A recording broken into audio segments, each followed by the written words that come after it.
Saludos, querido oyente. Pedimos a nuestro Señor Dios su dirección en la lectura de su santa palabra. Póngase cómodo, pues empieza su programa El Sembrador. ¿Cómo están mis queridos oyentes? Es un gusto volver a encontrarnos por este medio para leer la Sagrada Escritura de nuestro Dios y escuchar su voz por medio de ella. Continuamos con nuestro estudio sobre el ministerio pastoral en la iglesia, recordando que estos versos reflejan la vida de un cristiano maduro, madurez a la cual todo hijo de Dios es llamado. Haremos lectura de los versos 4 y 5 de 1 Timoteo 3. La palabra de Dios dice así: que gobierne bien su casa, que tenga a sus hijos en sujeción con toda honestidad, pues el que no sabe gobernar su propia casa, ¿cómo cuidará de la iglesia de Dios? Muy bien. En esta oportunidad estaremos tocando dos puntos sobre la irreprensibilidad del obispo en la administración de su hogar. Punto número 1, que el obispo gobierne bien su casa. Punto número 2, que el obispo tenga a sus hijos en sujeción con toda honestidad. Muy bien, comenzamos con nuestro punto número 1, que gobierne bien su casa. Cuando hablamos de gobierno en el hogar, nos referimos a alguien que guía, lideriza, protege, sustenta material y espiritualmente su hogar. Dios le ha dado ese rol o función al varón. Efesios capítulo 5, versículo 22 al 24 dice: las casadas estén sujetas a sus propios maridos como al Señor, porque el marido es cabeza de la mujer, así como Cristo es cabeza de la iglesia, la cual es su cuerpo y Él es su Salvador. Así que, como la iglesia está sujeta a Cristo, así también las casadas lo estén a sus maridos en todo. En la comparación que Pablo nos presenta en los versos que acabamos de leer, vemos que un matrimonio cristiano debe reflejar la relación que hay entre Cristo y su iglesia. En nuestro inciso A de este primer punto, veremos el liderazgo del varón. Definitivamente, si en el matrimonio cristiano no hay un cumplimiento bíblico de los roles establecidos por Dios, tanto en el hombre como en la mujer, estaremos viendo un caos en el hogar. Primeramente porque fue Dios quien estableció esos roles desde la creación del primer matrimonio.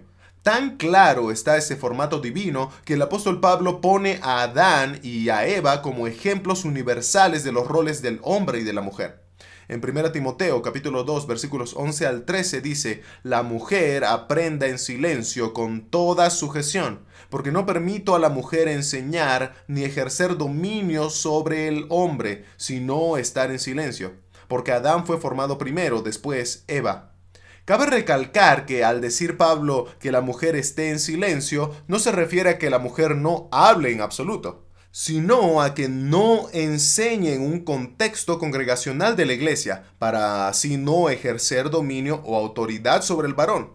No olvidemos que el tema de Pablo aquí es demostrarnos que Dios le dio al varón el rol de liderizar, de guiar en el hogar y en la iglesia. Y a la mujer le dio el rol de ayudar o apoyar ese liderazgo dado al varón. Cuando leemos los requisitos de los obispos en 1 Timoteo 3, vemos que es necesario que el obispo o el que anhela obispado sea quien gobierne o lleve el liderazgo en el hogar. Hay muchos casos en donde los papeles se han invertido y es más que obvio que quien lidera en el hogar es la esposa y no el esposo. Aquí no hay que buscar excusas para tratar de justificar tal situación, porque podemos decir que aquellos casos se dan porque el carácter del esposo es introvertido o tímido, o el carácter de la esposa es explosivo y extrovertido. Pablo le dijo a Timoteo en 2 Timoteo 1:7, porque no nos ha dado Dios espíritu de cobardía, sino de poder, de amor y de dominio propio. No nos olvidemos, si es que somos hijos de Dios, que nuestro carácter del viejo hombre debe ir menguando. Y el carácter de Cristo, que es el fruto del Espíritu, es el que debe mostrarse cada vez con más claridad y con más fuerza en la vida de todo cristiano. Así que el carácter carnal no es excusa. Pablo dice que sea el varón quien gobierne el pequeño rebaño que es su hogar. Porque si él no puede liderizar, guiar, proteger, sustentar su hogar, ¿cómo pretende liderizar el rebaño grande que es la iglesia? Ahora, es necesario aclarar el asunto sobre el papel que cumple la esposa de un pastor en la iglesia. Ya lo habíamos dicho en sesiones anteriores, que la esposa de un pastor o anciano no se vuelve pastora o anciana solo porque es la esposa del anciano. No hay tal situación en los registros bíblicos. Estaríamos contradiciendo lo que Pablo enseñó en 1 Timoteo capítulo 2 con respecto al rol de la mujer. Algunos confunden la palabra anciana que se utiliza en 1 Timoteo 5.2 y en Tito 2.3, dándole una connotación de oficio pastoral.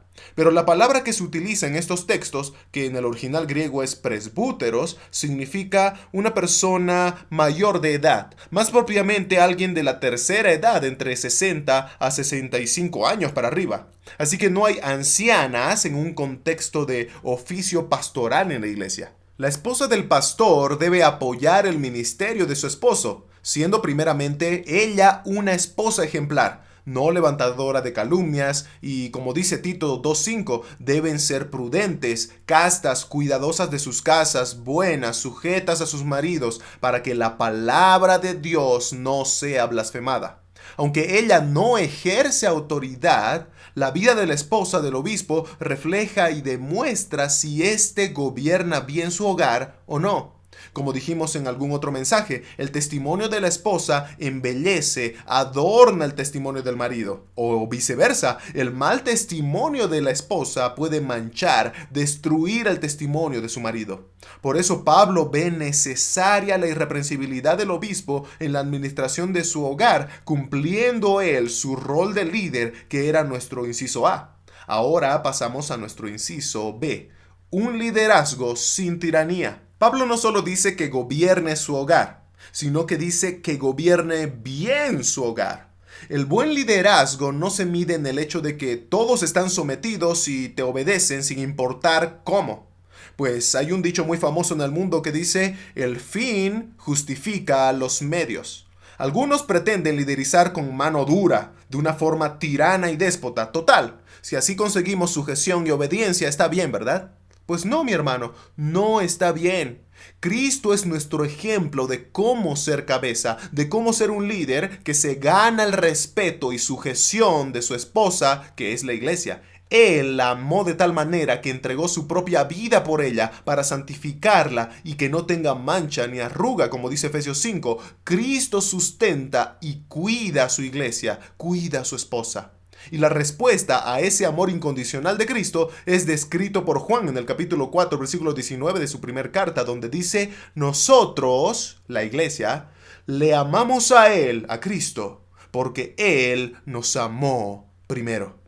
Gobernar bien tu casa implica, en esencia, amar incondicionalmente, mostrar ese amor de forma desinteresada, buscando el bienestar de la persona a quien amas.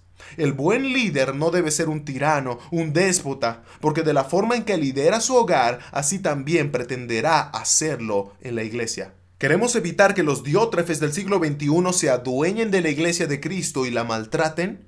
Bueno, pues entonces prestemos mucha atención a la forma de administración del hogar que tienen aquellos a quienes estamos considerando para el obispado.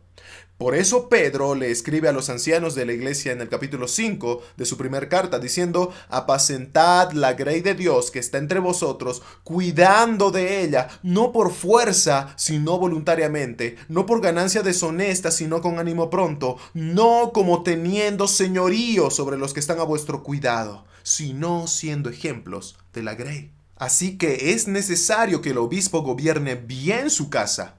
Y así pasamos a nuestro segundo y último punto, que tenga a sus hijos en sujeción con toda honestidad. Muy bien, en sesiones anteriores hemos aclarado que este verso no significa que el obispo deba sí o sí tener hijos para poder ejercer el oficio pastoral. Pero Pablo dice que si tiene hijos, estos deben estar sujetos a la autoridad suya como padre. Cuando leemos el verso paralelo que está en Tito 1.6, que habla sobre los requisitos para levantar obispos, nos encontramos con una pequeña controversia que debemos aclarar. El verso de Tito 1.6 dice: el que fuere irreprensible, marido de una sola mujer, y tenga hijos creyentes que no estén acusados de disolución ni rebeldía. Pensar que el apóstol Pablo está poniendo como requisito que todos los hijos del obispo sean salvos trae muchos cuestionamientos, uno de ellos de aspecto teológico. Sabemos que el deber de todo padre cristiano es predicarle el evangelio a sus hijos, pues su hogar es su primer ministerio. Pero resulta antibíblica la idea de que el padre de familia pueda tener control sobre si sus hijos creen o no en el evangelio. Sabemos que nuestro deber es predicar el evangelio de Cristo, pero no está en nuestras posibilidades el convencer a las personas. Eso lo hace Dios por medio de su Espíritu Santo. Como dice la Escritura, el Espíritu convence de pecado, de justicia y de juicio. Nosotros hacemos de simples sembradores de la semilla, que es la palabra, o regadores de esa semilla sembrada.